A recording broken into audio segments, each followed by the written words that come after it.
বৃষ্টি পড়ছে দেখো। বেবি ওইদিকে যাচ্ছে। চলো চলো, গো লেটস গো। আয় বেবি, আয়।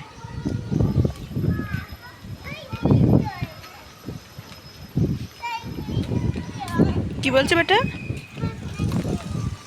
ওই দিকে স্নেক থাকে। কোন দিকে বলো তো? ওই দিকটা তো, ওই যে গর্ত ছিল না, ওর মধ্যে স্নেক ছিল। হ্যাঁ।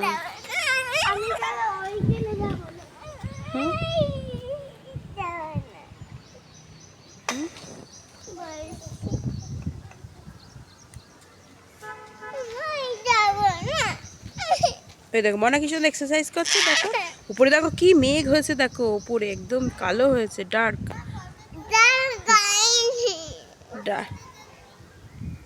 ওকে।